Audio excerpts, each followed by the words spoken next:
With extreme caution and nimble movements, Han Fong descends the staircase with a flashlight in hand. He was very mindful not to make a sound, and also checks in with the girl on every floor he reaches. So far, the 17th and 16th floor was safe, however, the 15th floor had security. As Han Fong descends to the 15th floor, he finally began to feel the cold. Having been in his warm apartment all this time, he hadn't gotten used to the cold like the other homeowners.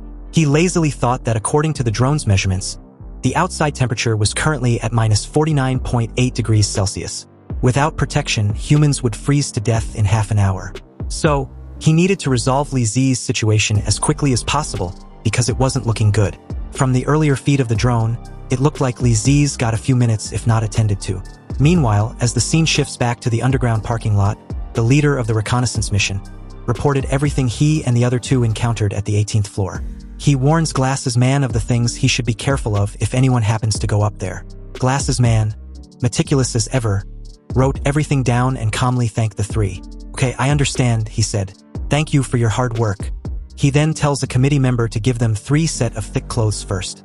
When he was done writing all the details, he took out 3 instant noodles and handed it to them, saying that his committee would never unfairly treat those who have made contributions. With these rewards, the 3, with an overly excited demeanor, immediately thanked Glasses Man for his generosity. It was at this moment that Hyona, with a somewhat tired expression, pitifully asked Glasses Man if she could now join the committee. But unexpectedly, Glasses Man bluntly replied with a no. Hyona hadn't proven herself. Not yet, at least. With a calm and resolute gaze, Glasses Man continued. "First of all, we still hadn't confirmed whether this report is related to everything you said earlier about your friend. Second, if Uncle Lou hadn't seen people transporting supplies with his own eyes before this icy apocalypse, I wouldn't have believed you at all." He turned his gaze to Jean Qinwen. "We will soon go to that floor and take a look. And give Miss Lee another tool." Jean Qinwen agreed and left to get Hyona a weapon. Glasses Man leisurely motioned to Hyona that at present, it didn't matter whether her news is true or false. What he hopes for is that Hyona can demonstrate her self-worth in the following actions, because that would reveal her real purpose. But before Hyona could get a word out at this precise moment, she spotted someone approaching. So as she turned her head slightly to take a look, it was none other than Jean Qinwen, who had brought a metal pipe for Hyona to use as a weapon. Without any hesitation in her movement, Hyona grabbed the metal pipe and said she understood what she needed to do. Giving out a calming smile, Glasses Man was delighted hearing this. With everyone armed with their axes, kitchen knives, iron bats, and other melee weapons, Glasses Man said, "Everyone is an important resource of our team. Please be sure to pay attention to safety when you go up." So with that, they all marched forward with a common goal. On the flight of stairs, several footsteps reverberated throughout the silent cold. The homeowners, led by Glasses Man, seemed to found a new sense of camaraderie. Although questionable, they all believe in Glasses Man to the point that many would risk their life for him. After a couple steps, the group encountered someone lying on the floor, passed out and on the verge of freezing to death. Seeing this, Jean Qinwen alerted Glasses Man of the scene ahead. It was Li Zi, and the group recognized him immediately. Jean Qinwen took out a flask containing hot water and poured it in Li Zi's mouth. As the hot water rushed down his throat, Li Zi's eyes widened in shock. Hot, hot, hot. At this moment, Li Zi was fully awake and his expression showed no sign of his earlier situation. When he finally noticed the people in front of him, his expression suddenly changed to that of irritation. Glasses Man said nothing as they both just briefly stare at each other. Still momentarily shaken, Li Zi got up, and with his eyes leisurely closed, he curses at his rotten luck. Jean Qinwen couldn't take Li Zi's cold shoulder towards Glasses Man and loudly shouted, "Li Zi, what's your attitude? Mr. Jiang saved you, and you can't even say thank you?" Hearing this, Li Zi nonchalantly wipes the drool from his mouth and simply replied with an, "Oh." He then continued that they should stop pretending to be some kind of heroes. If they want to thank you, then they should first thank all the homeowners whose supplies they robbed. Jean Qinwen was pissed when he heard this. He was practically fuming at this point. "You bastard!" He was seconds away from launching at Li Zi before Glasses Man intervened, halting his actions. Then, with his usual smile, Glasses Man spoke in a polite tone. "Brother Li, I really want to invite you to join us. Only if we unite together can we get through the cold weather together."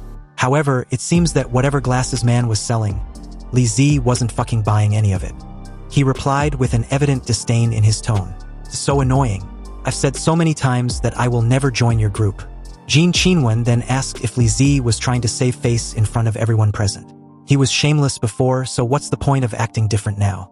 Li Zi turned to leave, repeating himself that he would never join their committee. But when he saw the look on Jin Qinwen's face, he questioned if he planned on forcing him. But the next moment, a hand suddenly rested on his shoulder. So as he slightly turned around, Glasses Man spoke up. "Brotherly, do you have any misunderstanding about us? We just want you to contribute a little so that those disadvantaged groups can have more hope of survival."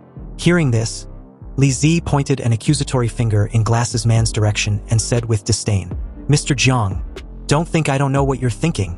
You only give those old guys a meal every 3 days. What's the difference between that and waiting to die?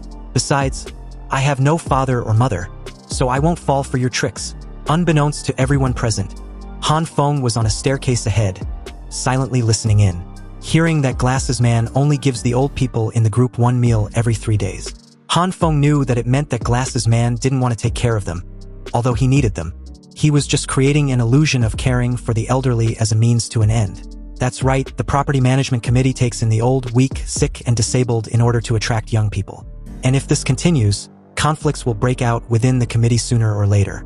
At this moment, Jin Qinwen, barely able to contain his anger, grabbed the collar of Li Zi's shirt, together with his scarf, and shouted, calling Li Zi an ungrateful bastard.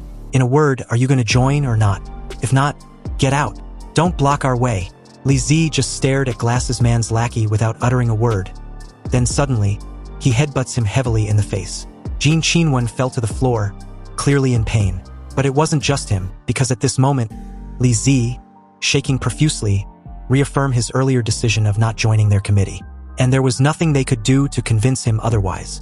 With this new development, the other homeowners, with their melee weapons, took a few steps forward, unsure whether to attack Li Zi. Meanwhile, Glasses Man, disappointed in Li Zi's actions, asked why he was so against them. He then gave a slight nod, signaling the homeowners to attack Li Zi. Seeing this, they quickly cornered him. But this didn't deter Li Zi. After all, being in business with gangsters before the end of the world, he had seen and dealt with a much scarier situation than what he was currently in. He leaned against the wall with his shaking body and loudly shouted for the homeowners to come at him. Come on. He was not afraid of any of them. Han Fong saw this and gritted his teeth in anger, wondering what action he should take. Oh no. Brotherly was in such a bad state that he will collapse soon. I have to go help him.